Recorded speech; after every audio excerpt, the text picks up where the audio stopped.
Служение Дерека Принса представляет.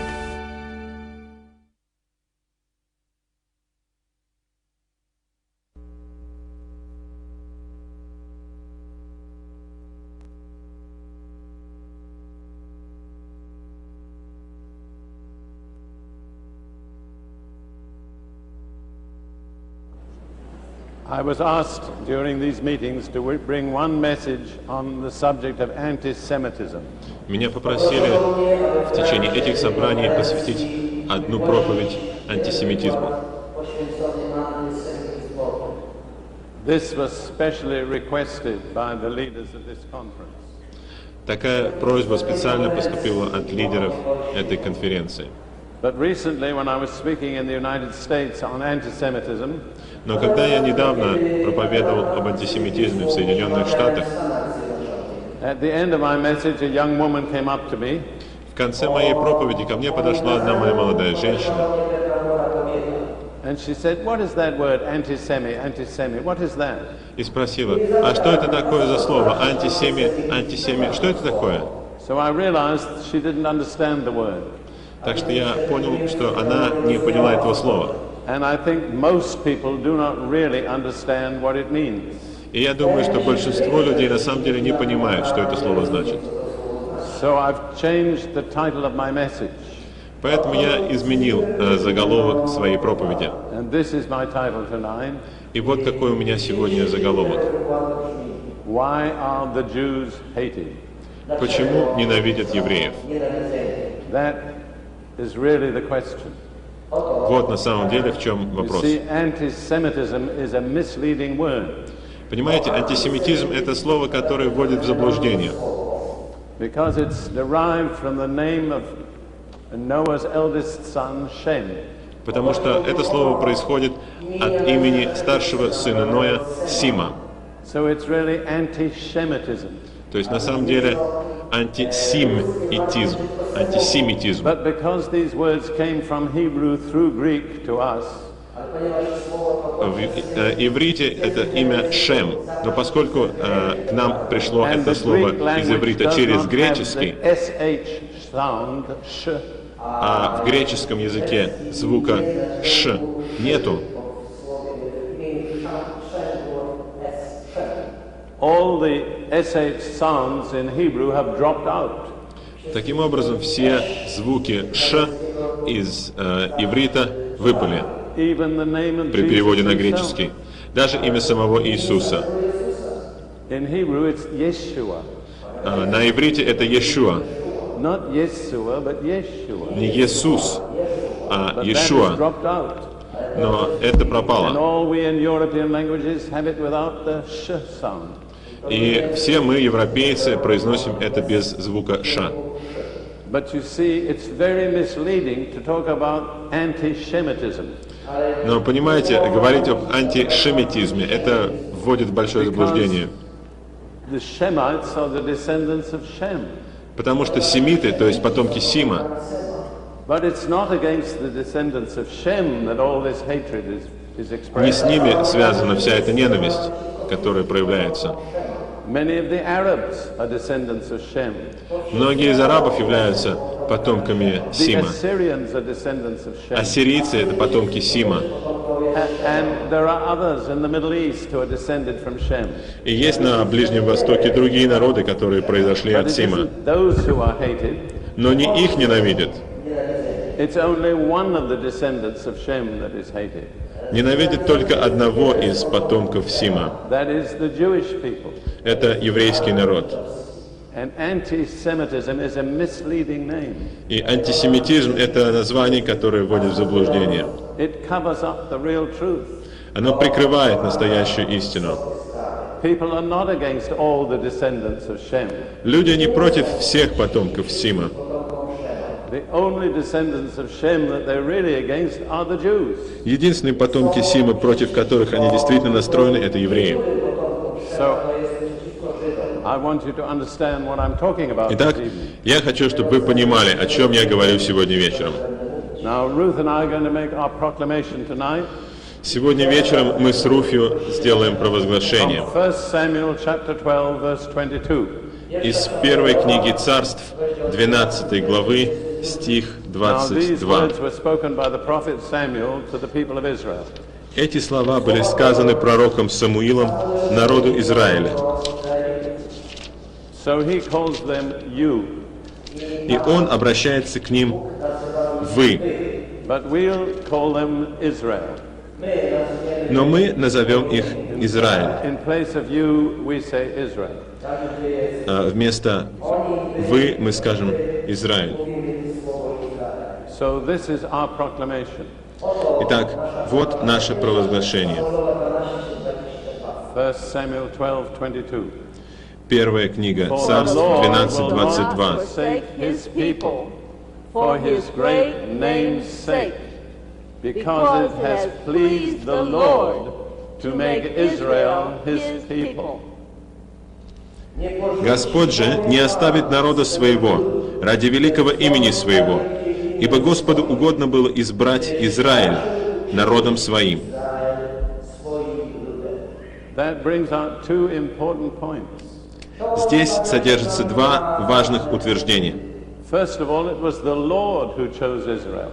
Прежде всего, Господь, Он был тот, кто избрал Израиль. They did not choose themselves. Они сами не избрали себя. The initiative came from God. Инициатива была Божья. And then God deals with Israel not because of what they deserve, И потом Бог имеет дело с Израилем не на основании того, что Израиль заслужил, but because of his great name. но благодаря своему великому имени. Because the Lord has chosen to give the authority and the power of his name to Israel. Потому что Господь избрал дать власть и силу своего имени Израилю. And you have to understand what God does for Israel is not because they deserve it. И вы должны понимать, что то, что Бог делает для Израиля, это не благодаря тому, что они заслужили это. It's because God has united his name with that people forever. Это потому, что Бог соединил свое имя с этим народом навеки. And what he does is for the honor of his name. И то, что Он делает, это для славы и чести Его имени. It's very important to understand that because it clears up a lot of misunderstanding. Очень важно понять это, потому что это разъясняет массу I have to недоразумений. tell you this about the Jewish people. Я должен сказать вам следующее о еврейском народе. Many of them wish that God had never chosen them. Многие из них хотели бы, чтобы Бог никогда не избирал их. It's a terrible responsibility to be chosen by God. Это ужасная ответственность быть избранным Богом. It's cost the Jews untold suffering. Это стоило евреям невыразимых страданий. Even in this century, 6 million people perished only because they were Jews. Хотя бы в этом веке 6 миллионов людей погибли только потому, что они были евреи. And we have to bear in mind that 3 million of them perished in Poland. И мы должны иметь в виду, что 3 миллиона из них погибли в Польше. The greatest number of Jewish people killed in the Holocaust were killed in this nation. Самое большое количество евреев, убитых во время катастрофы, было убито в этой стране. So if there's any nation that needs to understand God's dealings with the Jews, it's the Polish people. Так что если есть какая-то страна, которая должна понять Божью работу с еврейским народом, то это эта страна, Польша. Now I want to read a statement by a Roman Catholic theologian. Я хочу сейчас зачитать одно утверждение римско-католического теолога, Who has written an excellent book called The Anguish of the Jews. который написал замечательную книгу «Еврейская боль». And I emphasize he's a Roman Catholic theologian И я подчеркиваю, что он является римско-католическим теологом, because the Roman Catholics have often been considered to be very anti-Semitic or anti-Jewish. по той причине, что очень часто римских католиков считали антисемитами или антиевреями, антиеврейски настроенными людьми. But he tells it like it is. Но он говорит все так, как есть. I'm going to read this statement in English, Я прочитаю это утверждение по-английски, And then the interpreter will read it in Polish. А потом переводчик прочитает по-польски. As the historian of anti-Semitism looks back over the millennia of horrors he has recorded, an inescapable conclusion emerges. Anti-Semitism is the longest and deepest hatred of human history. Other hatreds may have surpassed it in intensity for a historical moment, but all in their turn have assumed, or presently commence to assume, their proper place in the dustbin of history. What other hatred has endured some 23 centuries and survived a genocide of 6 million of its victims in the 23rd century of existence, only to find itself still intact and rich in potential for many more years of life? The very magnitude of the record, seen as a whole, cries out for explanation. How did this amalgam of undying hatred and oppression come to be? What is it essentially? Who or what was responsible for it? Когда историк, изучающий антисемитизм, оглядывается на тысячелетия ужасов, которые он записал, напрашивается неизбежный вывод. Антисемитизм является самой долгой и самой глубокой ненавистью человеческой истории.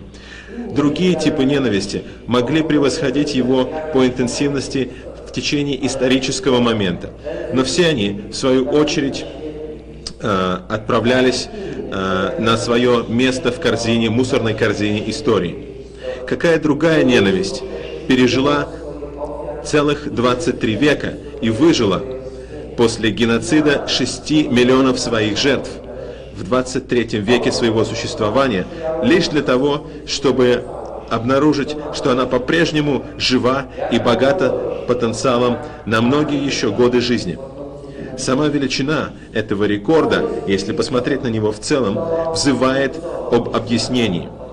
Как эта смесь неумирающей ненависти и угнетения появилась, чем она является в принципе, кто или что ответственен за нее. И таким образом, в чем же причина антисемитизма, спрашивает этот историк, и дальше он предлагает свое собственное объяснение, которое я внимательно прочитал, но я не считаю, что это объяснение достаточно. Я слышал много объяснений антисемитизма. Некоторые из них психологические, некоторые социальные, некоторые экономические, некоторые философские, некоторые теологические.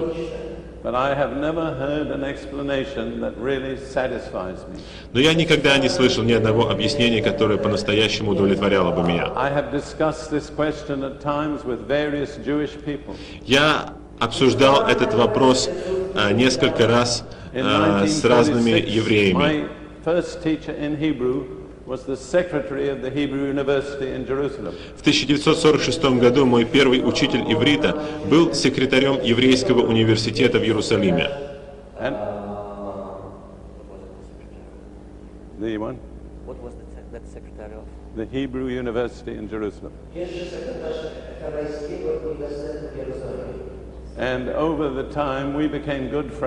И через некоторое время мы стали хорошими друзьями. And sometimes we would discuss this question: what is the reason for anti-Semitism? И время от времени мы обсуждали этот вопрос: в чем причина антисемитизма? Now this was before the state of Israel came into being. И это было до того, как государство Израиль появилось. And his explanation was, well, the Jews have been an alien people amongst other nations. И у него объяснение было такое: а евреи были всегда чужаками среди других народов. But if they get a nation of their own, но если они получат свою собственную страну, then that will solve the problem. Тогда этим проблема будет решена. So my answer was this: и мой ответ был таким: if the cause is really a social factor, Если причина заключается действительно в социальном факторе, then if the Jews get a nation of their own, that should help to solve it. то тогда, если евреи получат свою собственную страну, это должно помочь разрешить эту проблему. But I went on to say this. Но дальше я говорил так. I believe the cause is spiritual. Я считаю, что причина является духовной. And if that is true, И если это правда, getting a nation of their own for the Jews will not solve the problem. то если евреи получат свою собственную страну, это не решит проблемы. In fact, it will only increase the problem. Наоборот, фактически это только увеличит проблему. Because the nation of Israel will become a target for all the anti-Semites of the world. Потому что страна Израиль станет мишенью для всех антисемитов мира. And I have to say, I think history has proved me right. И я должен сказать, что считаю, что история доказала мою правоту. Today, Israel is the center of world attention. Сегодня Израиль является центром мирового внимания. And most of it is hostile. И большинство мира враждебно к нему. Nearly half the resolutions of the United Nations that have been passed concern Israel. Почти половина выпущенных Организацией Объединенных Наций резолюций касается Израиля. Most of them are very negative. И большинство из них очень негативны. And if you stop and think for just a little while, И если вы остановитесь и немного подумаете, that is an astonishing fact. это изумительный факт. Here is a little strip of land at the east end of the Mediterranean. Вот маленькая полоска земли на западном побережье Средиземноморья, на восточном побережье So Средиземноморья. small that you can't even write its name in it. Она такая узкая, что на ней даже нельзя написать ее With a название. population of about 5 million people, С населением приблизительно 5 миллионов человек, and the population of the world is more than 5 billion people, а население мира больше 5 миллиардов человек. and yet it's the center of world attention. И тем не менее она является центром мирового внимания. What is the reason? В чем причина? I believe the reason is spiritual. Я считаю, что причина духовная. I believe God has a special destiny for the people of Israel. Я верю, что у Бога есть особая судьба для народа Израиля. And they have a special enemy. И у них есть особый враг. And his name is Satan. И его имя Сатана. And behind all the hostility to Israel is the activity of Satan. И за всей враждебностью к Израилю стоит деятельность Сатаны. Because he knows that when Israel is victorious, he is defeated. Потому что он знает, что когда Израиль будет победоносным, то он сам, Сатана, будет So поражен. this is my explanation of anti-Semitism. Итак, вот мое объяснение антисемитизма. It is really anti-Messiah. На самом деле это антимессия. You know what Messiah Вы is. знаете, что такое Мессия? It's the Hebrew word which we translate Christ. Это еврейское слово, которое мы переводим как Христос. Mashiach, Messiah, is Hebrew, Машиах, Мессия — это на иврите, and Christos, or Christ, is Greek. а Христос — это греческое слово. So whenever you say, I believe in Jesus Christ, Так что всякий раз, когда вы говорите «Я верю в Иисуса Христа», you may not know it, but you're saying, I believe in Jesus, the Messiah. вы, может быть, не знаете этого, но вы говорите «Я верю в Иисуса Мессию». And that is the reason for all the hatred against the Jewish people. И в этом вся причина ненависти к евреям. Because God decided to send the Messiah into the world to defeat Satan. Потому что Бог решил послать в мир Мессию, чтобы поразить Сатану And deliver humanity from the oppression of Satan. и освободить человечество от гнета Сатаны. And God chose one people through whom he would send Messiah. И Бог избрал один народ, через которого Он пошлет Мессию. And that people was Israel. И этот народ был Израиль. And from the time that God made that decision И с того момента, как Бог принял это решение and began to work it out in history, и начал осуществлять его в истории, there has been an absolutely unique opposition to the Jewish people. Существовало совершенно уникальное противостояние еврейскому народу. As that Roman Catholic theologian pointed out, there is no other hatred in the history of the human race like the hatred of the Jews. И как указал этот римско-католический теолог, нет в истории какой-то ненависти, которая была бы похожа сколько-то на ненависть к евреям. And behind that hatred is Satan himself. И помните, что эта ненависть — это сам сатана. Because he knows a lot about the purposes of God. Потому что он много знает о целях Божьих. He knew that God was going to send a Messiah. Он знал, что Бог пошлет Мессию. And he knew that he would come through Israel. И он знал, что этот Мессия придет через Израиль. So from the moment that Israel became a nation, Итак, с того момента, как Израиль стал нацией, Satan has opposed them and tried to destroy them. сатана противостоял им и пытался погубить их.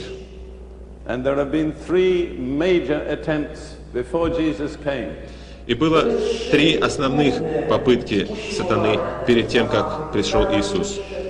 The first, while Israel was still in Egypt, Первое — это пока Израиль был все еще в Египте. and Pharaoh gave an edict for all the male children to be killed. И фараон издал указ, чтобы все еврейские мальчики были уничтожены. And a people without any male children is no longer a people. А народ, у которого больше нет мальчиков-младенцев, это уже не народ. Then in the Persian Empire there was a man named Haman. Затем в Персидской империи был человек по имени Аман, Who obtained a decree from the emperor of Persia который добился указа от персидского for императора all the Jews in his empire to be destroyed on one day. о том, чтобы все евреи его империи были в один день уничтожены. And basically all the Jews in the world were in the Persian Empire at that time. А в принципе все евреи мира в то время находились в Персидской империи. So it was a decree for the extermination of the Jewish people. Таким образом, это был указ об уничтожении еврейского народа. And those of you who are familiar with the book of Esther will have read how the intercession of Esther saved her people. И те из вас, кто знаком с книгой Эсфирь, читали о том, как ходатайство Эсфирь спасло жизнь ее народу. And then about 166 BC, И затем, приблизительно в 166 году до нашей the эры, dictator of Syria, whose name was Antiochus Epiphanes, сирийский диктатор по имени Антиох Епифан decided to bring the whole world into the Greek culture решил подвести весь мир под греческую культуру as a way of terminating wars between nations. с той целью, чтобы прекратить войны между народами таким способом. So he tried his best to make all nations in the whole of the Middle East adopt Greek culture. И он изо всех сил пытался все народы Ближнего Востока заставить принять греческую культуру. There's a ringing here. If somebody can stop that.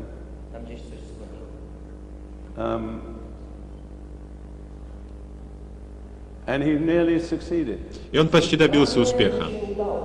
Even the high priest of the Jews acceded to his demand. Даже еврейский первосвященник уступил его требованиям And he laid aside his priestly robes и снял с себя свои священнические одежды and dressed in a Greek toga. и the Greek оделся gown. в греческую тогу. And Antiochus also profaned the temple Антиох также осквернил храм by offering a pig on the altar of God. тем, что принес в качестве жертвы на Божий жертвенник свинью. Antiochus very nearly succeeded. Антиох почти что добился успеха, он был очень близок к But there was a успеху. little family called the Maccabees Но была небольшая семья, которая называлась Маковеи, who would not bow to his decree. которая не склонилась перед его указом. And as a tiny minority, they took on the Syrian Empire И как крошечное меньшинство они захватили Сирийскую империю. And by the mercy of God, they defeated the Syrian И Empire. по милости Божьей они поразили сирийцев. And so Israel were preserved as a separate nation. И таким образом Израиль сохранился как отдельная страна, You как see, отдельная if нация. the Son of God was to be born in a nation, Понимаете, если Сын Божий должен был родиться в нации, в народе, it had to be a nation that was free from idolatry. то этот народ должен был быть народом свободным от Because if идолопоклонства. the people of that nation were practicing idolatry, Потому что если бы народ этой страны практиковал идолопоклонство, and if the Son of God were born into that nation, и если бы Сын Божий родился в этом народе, if he were to obey his parents, и если бы он должен был слушаться своих родителей, and if his parents were idolaters, а его родители были бы идолопоклонниками, then he would have become an idolater, тогда он стал бы идолопоклонником, which would have been totally against the will of God. что было бы абсолютно против Божьей воли. So that's why the Lord had to bring into being a special people Таким образом, вот почему Господь должен был произвести особый народ, that worship the true God который бы поклонялся истинному Богу and were free from и idolatry. был бы свободен от идолопоклонства. And that nation was there when Jesus came to be born. И этот народ существовал, когда Иисус родился. And I believe it was probably the only nation on earth that was not involved in idolatry. И я верю, что это, вероятно, был единственный на земле народ, не вовлеченный в идолопоклонство. So God had to prepare a special people for a special purpose. Итак, Бог должен был приготовить особый народ для особой цели. And that is the special purpose of God, И в этом состоит особая цель Божья. that God's Son, the Messiah, should come through the Jewish people. В том, чтобы Божий Сын, Мессия, пришел через еврейский народ. And that's the reason why Satan has always opposed them. И вот в этом причина того, что сатана всегда противостоял им. Well, Jesus came, Иисус пришел, and by his death on the cross, he defeated Satan и своей смертью на кресте он поразил сатану. and made it possible for us to be free from slavery to Satan И сделал для нас возможным быть свободными от рабства сатаны. But then he returned to heaven, Но потом он вернулся на небо, and Satan is still free on earth. а сатана по-прежнему еще свободен на земле. He has been defeated, Он был поражен, but his defeat has not yet been made final. но его поражение еще не сделано окончательным. That will only happen when Jesus comes back. Это произойдет только, когда Иисус вернется. And if there's one thing that Satan fears more than anything else, И если есть какая-то вещь, которой сатана боится больше всего, it is the return of Jesus as King, то это возвращение Иисуса как царя, to establish his kingdom on earth. чтобы утвердить свое царство на земле. When Jesus does that, Когда Иисус сделает это, it will be the end of Satan's dominion. то это будет концом господства сатаны. So what does Satan resist more than anything else? Итак, чему сатана противостоит сильнее всего? The preparing of the stage for Jesus to come back. Подготовке сцены для того, чтобы Иисус вернулся. And the Bible indicates the stage has to be prepared. И Библия указывает на то, что сцена должна быть подготовлена. This morning I spoke about one thing that has to happen. Сегодня утром я говорил об одной из тех вещей, которые должны произойти. The gospel of the kingdom has to be proclaimed to all nations. Евангелие Царства должно быть провозглашено всем народам. That's in Matthew 24. Это в Матфея 24. But in Matthew 23, Jesus tells us something else that also has to happen. Но в Матфея 23 Иисус говорит нам еще о чем-то, что должно произойти. And that is connected with the Jewish people. И это связано с еврейским народом. Matthew 23, the last three verses. Матфея 23, последние 3 стиха. Now Jesus is in a sense taking his farewell of the Jewish people and of Jerusalem. Иисус в каком-то смысле прощается с еврейским народом и с Иерусалимом. because they have rejected him. потому что они отвергли его. And so in Matthew 23, verse 37, Итак, в Матфея 23, в стихе he says, 37, "O Jerusalem, Jerusalem, он говорит: «О, the one who Иерусалим, kills the Иерусалим, prophets and stones those who are sent to her. How often I wanted to gather your children together as a hen gathers her chicks under her wings, but you were not willing." Иерусалим, Иерусалим, избивающий пророков и камнями побивающий посланных к тебе. Сколько раз хотел я собрать детей твоих, как птица собирает птенцов своих под крылья, и вы не захотели. Now when Jesus says you were not willing, И когда Иисус говорит: «Вы не захотели», he's speaking in the plural. Он говорит во множественном числе. He's not only speaking to Jerusalem, Он говорит не только Иерусалиму, but he's speaking to the Jewish people in Jerusalem. но Он говорит к евреям в Иерусалиме. And then he says in the next verse, verse 38, И потом Он говорит в следующем стихе, 38. "See, your house is left to you desolate." «Вот оставляется вам дом ваш пуст». Now when he said to the Jews, "your house," И когда Он сказал евреям «ваш дом», they understood he meant the temple, они поняли, что Он имел в виду храм, because they regularly called the temple the house. потому что они обычно называли храм домом. And we saw this morning in Luke 21 how it came about that the temple was left desolate. И утром сегодня в Луки 21 главе мы видели, как случилось то, что храм был оставлен, храм был There's разорен. one more very important verse in Matthew 23. Но есть еще один очень важный стих в Матфея "For I 23. say to you, you shall see me no more till you say, Blessed is he who comes in the name of the Lord." «Ибо сказываю вам, не увидите меня отныне, доколе не воскликнете: благословен грядой во имя Господне». So Jesus says, "I'm not coming back until some things have been arranged." То есть Иисус говорит: «Я не вернусь до тех пор, пока некоторые вещи не будут приготовлены, Until the stage has been set for my return. до тех пор, пока сцена для моего прихода не будет установлена». And that has to happen in Jerusalem. И это должно произойти в Иерусалиме.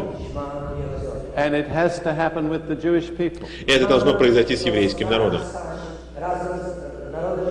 Before Jesus can return, Перед тем, как Иисус сможет вернуться, the Jewish people have to be gathered again in Jerusalem, евреи опять должны быть собраны в Иерусалиме. and their hearts have to be prepared to welcome the one they rejected. И их сердца должны быть подготовлены, чтобы поприветствовать того, кого они отвергли. And Jesus will not come back until that has been established. И Иисус не вернется до тех пор, пока это не будет утверждено. So this leads us to a very important conclusion. И это подводит нас к очень важному выводу. Those nations that are resisting the establishment of the Jews in Jerusalem, Те евреи, которые противостоят укреплению, те народы, которые противостоят укреплению actually евреев fighting в against the Иерусалиме, return of Jesus. фактически воюют против возвращения Иисуса. And this explains all the furor about that. И это объясняет весь тот фурор, который Because связан с Satan этим. knows when that is ready, his kingdom has come to an end. Потому что сатана знает, что когда это будет приготовлено, его царству настанет конец. And he does everything in his power to oppose that. И он делает все, что в его силе, чтобы противостоять этому. I will show you a little later that God is going to judge the nations by the way they relate to the re-establishment of the Jewish people in their own land. И я покажу вам позже, что Бог будет судить народы на основании того, как они относились к восстановлению евреев в своей собственной стране. Now we go back to the prophet Zechariah, Сейчас мы chapter 12, откроем пророка Захарию, главу 12. and this describes how this will be brought about. И здесь описывается, как это наступит. Zechariah, Захария, chapter 12, глава 12. Zachariasz, rozdział 12, verse 10. Стих 10. And the Lord is speaking in person. И Господь обращается здесь лично. od siebie, It's not book, it's the Lord, Jehovah. Bóg. That's Polish word for Lord. Is it? Oh, I thought, what's the Polish word for God? Bóg. Yeah, well, see, God and the Lord are not the same. Sorry, Pan. Yeah. Pan mówi z pierwszej osoby. Because the Lord is the personal name of Jesus. Потому что Господь — это личное имя Иисуса. Własnym imieniem Jezusa. Now, it's the Lord who is speaking. И здесь говорит Господь. To Pan mówi. It's very important. Это очень важно. Because God is a general word, Потому что Бог — это общее слово. Bóg jest imieniem ogólnym. but the Lord, Jehovah, is a personal name. Но Господь, Иегова — это личное имя. So the Lord has a personal name. То есть у Господа есть личное имя. Ma własne imię. And it's a very sacred name. И это очень священное имя. Anyhow, this is what he says in Zechariah 12, verse 10. Ну так вот, что он говорит в Захарии 12 главе стихе I will 10. pour on the house of David and on the inhabitants of Jerusalem the spirit of grace and supplication. Then they will look on me whom they have pierced, and they will mourn for him as one mourns for his only son, and grieve for him as one grieves for a firstborn. Lecz na dom Dawida А на дом Давида и на жителей Иерусалима изолью дух благодати и умиления, в английском переводе молитвы. И они воззрят на него, которого пронзили, и будут рыдать о нем, как рыдают об единородном сыне, и скорбеть, как скорбят о первенце. jak gorzko biadają nad pierworodnym. That's an amazing verse. Это потрясающий стих. It's the Lord who is speaking, Говорит Господь. and he says, they will look on me whom they have pierced. И в английском переводе сказано, и они воззрят на меня, которого That's a clear пронзили. prediction of the crucifixion of Jesus. Это ясное предсказание распятия Иисуса. When they pierced Jesus, they pierced the Lord. Когда они пронзили Иисуса, они пронзили Господа. But Jesus says, I'm going to pour out my Holy Spirit upon them Но Иисус говорит, я изолью своего Святого Духа на них and give them grace and supplication. и дам им благодать и молитву. I don't know whether you realize that we can't pray anything that's important without the Holy Spirit. Я не знаю, осознали ли вы, что мы не можем молиться ни о чем важном без Святого Духа. Bez pomocy Ducha. So when this moment comes, То есть, когда придет этот момент, Jesus says, I will pour out my Holy Spirit upon them, Иисус говорит, я изолью на них своего Святого Духа, and they will see me, и они увидят меня, who I am, кто я есть. and they realize I am the one they crucified. И они осознают, что я есть тот, кого они распяли. That will be one of the most dramatic moments in the history of the world. Это будет одним из самых драматических моментов в истории мира. And then as a result of that, they will all go into mourning. И в результате этого они все будут скорбеть. And it says in verse 11, И в стихе 11 in that сказано, day there shall be a great mourning in Jerusalem. в тот день поднимется большой плач в Иерусалиме. Verse 12, and the land shall mourn, every family by itself. Стих 12. И будет рыдать земля, каждое племя особо. Każdy lud osobno. See, the Jewish people have to be in Jerusalem, Вы видите, евреи должны быть в Иерусалиме. and they have to be in possession of the land, which is the land of Israel, И они должны владеть этой землей, о которой идет речь, землей Израиля, before that prophecy can be fulfilled. перед тем, как это пророчество сможет быть исполнено. So until the Jews are reestablished in Jerusalem and in control of the land, То есть до тех пор, пока евреи не станут контролировать землю и не будут крепко держать Jesus will Иерусалим, not come back. до этих пор Иисус не вернется. And the one who opposes the return of Jesus, И тот, кто противится возвращению Иисуса, that is Satan, это сатана. Jest szatan. opposes the restoration of the Jewish people in their land and in Jerusalem. И он противится восстановлению еврейского народа в своей земле и в Иерусалиме. Państwie izraelskim. So you understand why all this upheaval. Итак, теперь вы понимаете, почему происходят Apart все from эти that бурные reason, события. it's ridiculous. Иначе,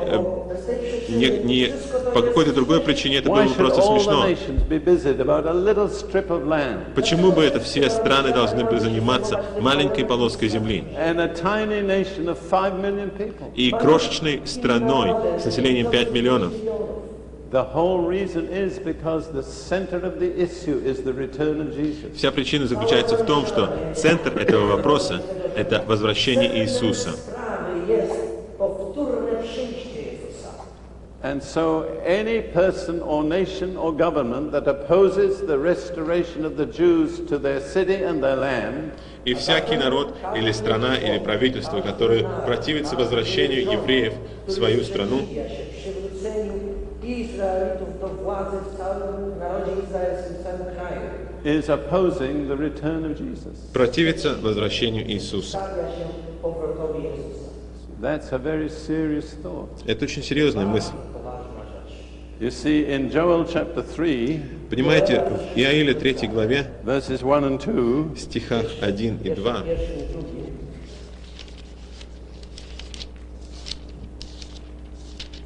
Joel 3, Иаиле verses 1 and 3, 2. стихи 1 Joel, и 6 2. rozdział, pierwszy i drugi.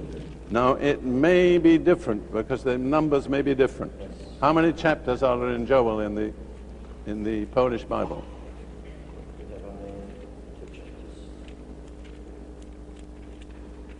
No. It's before Amos. We have 2 chapters. How many? 3? 3. That's the same as English. Hebrew has 4. That's why I need to know. Hebrajskim są 4 rozdziały Joela. В еврейской All right, the Библии у beginning of пророка Joel chapter Иаиля 3. 4 главы. Значит, в начале 3 главы The Lord is speaking, Господь говорит, and he says, "Behold, in those days and at that time, when I bring back the captives of Judah and Jerusalem," и он говорит, ибо вот в те дни и в то самое 3 время, verse 1. 3:1. Now, there's a A potem, difference about the numbering. Right. What's the last verse of chapter 2? The Lord has said, among the remnant whom the Lord calls. Yes. 32. We have 27 in chapter 2. Well, that's a problem. So So our chapter, your chapter ends there. Yes. Okay, so it will be verse 1, 2, 3, 4, 5, 6, I think. dzięki.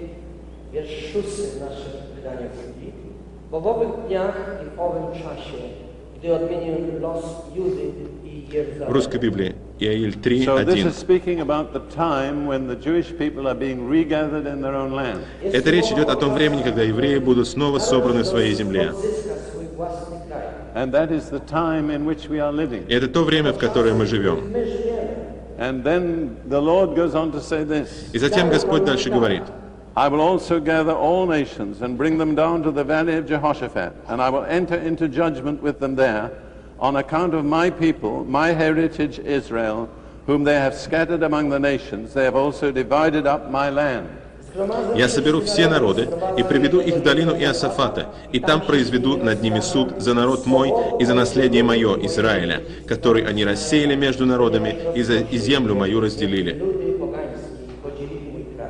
You see how important that is? Вы видите, как это важно? To jest ważne. On what basis will the Lord judge the nations when he returns? На каком основании Господь будет судить народы, когда Он вернется? He will judge them on the basis of the way they have treated Israel, Он будет их судить на том основании, как они относились к Израилю, Sposobu, jaki traktowali Izrael. and the way they have dealt with the land of Israel. и на том основании, как они относились к земле So the Израиля, что destiny они of делали с all землей nations Израиля. depends on the way they treat the Jews. То есть судьба всех народов зависит от того, как они относятся к евреям. Wszystkich narodów zależy od sposobu traktowania Żydów. I wonder whether you ever realized that before.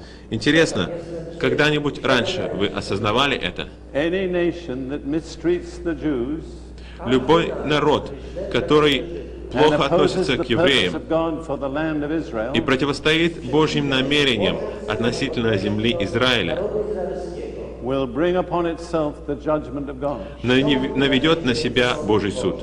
Now there are many nations involved. Участвует много стран. One of the things for which the Lord will judge the nations Одна из тех вещей, за которые Господь будет судить народы, is dividing up his land. это раздел Его земли. Podzielenie kraju Izraela. That is the land of Israel. Это земля Израиля. Now in 1919, В 1919 году, after World War I, после Первой мировой войны, the League of Nations committed to my country, Britain, Лига наций поручила моей стране, Британии, the responsibility to establish a Jewish national home in that whole land. поручила Британии обязанность основать в Палестине национальный еврейский дом или национальный еврейский And очаг. that includes the land west of the Jordan and east of the Jordan. И в эту территорию включена и западная, и восточная часть земли относительно Иордана. И в Without any authority from 1922 anybody, году безо всякой Winston власти Secretary of Britain, от кого-либо, Уинстон Черчилль, который тогда был секретарем Британии, divided that land разделил ту землю, and gave 76% to the Arabs. и 76% этой земли отдал арабам. Procent tego terytorium Arabom. To a nation which later became Transjordan. Стране, которая позже стала называться Трансиордания. And then in 1947, И затем в 1947 году the United Nations Объединенные divided Нации up the rest of the land. разделили остальную часть этой земли. So at present, Israel has about 12% of the land. Так что сейчас Израиль имеет около 12% всей территории. God declares he's going to judge the nations for dividing up his land. Бог провозглашает, что Он будет судить народы за раздел Его земли. Za to, że podzieliły jego kraj. My own people, Britain, are going to have to answer to God for what they've done. Мой собственный народ, британцы, будут отвечать перед Богом за то, что они сделали. The United Nations are going to have to answer to God for what they've done. Объединенные нации будут отвечать перед Богом за то, что они сделали. For God says of that particular land, it's my land. Потому что Бог говорит об этой конкретной земле. Это моя земля. It belongs to me, Она принадлежит мне. and I have given it to Israel. И я дал ее Израилю. So we all have to be tremendously concerned about the way our nation is dealing with the land and the people of Israel. Так что мы должны быть исключительно внимательны к тому, как наш народ и наша страна относятся к земле и народу Израиля. Because we are determining our own destiny. Потому что мы определяем свою собственную судьбу. Swoje własne przeznaczenie. In Matthew chapter 25 В Матфея главе 25, and verse 31, в стихе 31, 31.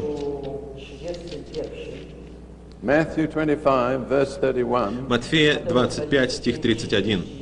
Jesus speaks again about this situation. Иисус опять говорит об этой ситуации. And he says, when the Son of Man comes in his glory, that's at his return, И Он говорит, когда же придет Сын Человеческий во славе Своей, то есть при Своем and all возвращении, the holy angels with him, и все святые ангелы с Ним, then he will sit on the throne of his glory, тогда сядет на престоле славы Своей, and all the nations will be gathered before him. и соберутся перед Ним все народы. And he will separate them one from another as a shepherd divides his sheep from the goats. И отделит одних от других, как пастырь отделяет овец от So козлов. when Jesus returns, Итак, когда Иисус вернется, all the nations that are on earth at that time will be gathered before him, все народы, которые в то время будут на земле, будут собраны перед Ним. and he will pronounce judgment on them. И Он произнесет суд на них. And he'll separate them into two classes. И Он разделит их на два класса. The sheep on the one hand, the goats on the other. Овец по правую руку и And the козлов по basis левую. on which he will divide them, И принцип, по которому Он будет разделять их, he says it very clearly, Он говорит об этом очень ясно. is the way they have treated my brothers. Это то, как они относились к моим братьям. Jak traktowali moich braci. That is the Jewish people. А это еврейский народ. And those who have shown mercy to the Jews, И те, кто проявит милость к евреям, the Lord will show mercy to them. Господь проявит милость к ним. And those who have persecuted the Jews, А те, кто гнал евреев, the Lord will bring judgment on them. Господь наведет на них суд. So all nations will be divided on that one basis. Итак, все народы будут судимы, будут разделены на основании одного этого принципа. То, как они относились к And евреям. then the Lord will say to those goat nations, И потом Господь скажет этим народам-козлам: that have shown no mercy to the Jews, которые не проявили милости к евреям. the most terrible words that people could ever hear. Скажет самые ужасные слова, которые люди когда-либо вообще Depart from me, могут you cursed, into слышать. everlasting fire prepared for the devil and his angels. «Идите от меня, проклятые, в огонь вечный, уготованный дьяволу и ангелам его». That fire was never prepared for human beings. Этот огонь никогда не был приготовлен It для was prepared людей. for the devil and his angels. Он был приготовлен для дьявола и его But the ангелов. human beings that have turned against the purpose of God will have to go where the devil belongs.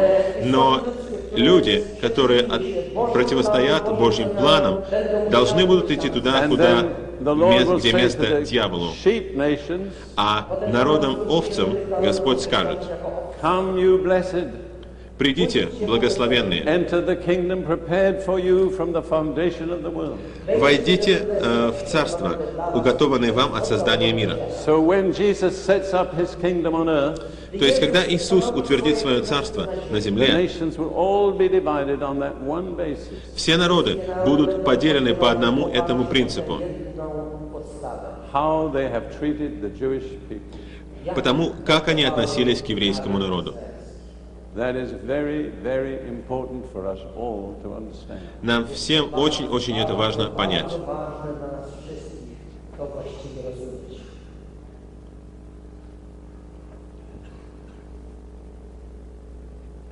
I have a lot more to say, Я еще имею много что but I сказать, don't feel God wants me to say it. но я не чувствую, чтобы Бог хотел, чтобы я говорил это. It's not easy for me to stop in the middle of my outline. Мне nелегко останавливаться посреди моего конспекта. It very seldom happens. Это происходит очень редко. But tonight I believe the Lord has said stop. Но сегодня я верю, что Господь сказал: «Остановись». That's enough for tonight. На сегодня достаточно. You have told them the most important thing for the people of Poland to know. Ты сказал им самое важное, что народ Польши должен знать. And for the people in the surrounding nations. И те люди, которые из окружающих стран. And I'm not saying anything that isn't well known. Я не говорю ничего такого, что не было бы хорошо Both the известно. Poles and the Russians have a very bad history of anti-Semitism. И поляки, и русские имеют очень плохую историю антисемитизма. Now, I'm not saying that to condemn anybody. Я не говорю это для того, чтобы осудить кого-то. I am not the judge. Я не судья. But I have told you tonight the basis on which God will judge the nations. Но я сказал вам сегодня вечером о том принципе, по которому Бог будет судить народы. And I believe God is calling to the Christians of Poland И я верю, что Бог взывает к христианам Польши to repent on behalf of their nation. покаяться от имени своей страны, To confess on behalf of their nation the sins the nation has committed. исповедовать от имени своей страны тот грех, который их страна совершила, And cry out to God for mercy. и взывать к Богу о милости. I believe that's the most important thing we can do here tonight. Я верю, что это самая важная вещь, которую мы можем сделать сегодня вечером здесь. So I am not going to go any further with my message. Так что я больше не буду нисколько I'm going to продолжать pass the meeting back мою to Brother проповедь. Bram, Я передам собрание брату, and we're going to do something different. и мы сделаем сейчас что-то другое. And they will explain to you what we're going to do here tonight. И они объяснят вам, что мы будем делать сегодня вечером. So may the Lord bless you, and we love you. Итак, пусть Господь благословит вас. Мы любим вас. We want you to know we're not against you. Мы хотим, чтобы вы знали, что мы не против вас. I have said things that were hard for you to hear. Я сказал сейчас какие-то вещи, которые вам было слышать тяжело. But I'm like the doctor that tells you you have a cancer. Но я, как врач, который должен вам сказать, что у вас рак. And if you don't have it cut out, it will kill you. И если вам не вырежут его, он убьет вас. The doctor doesn't say that because he hates you. Врач не говорит этого, потому что он ненавидит вас. He says it because he's concerned for you. Врач говорит это, потому что он беспокоится за вас. I've said because I am concerned for you. И то, что я сказал сегодня вечером, я сказал, потому что я беспокоюсь за вас.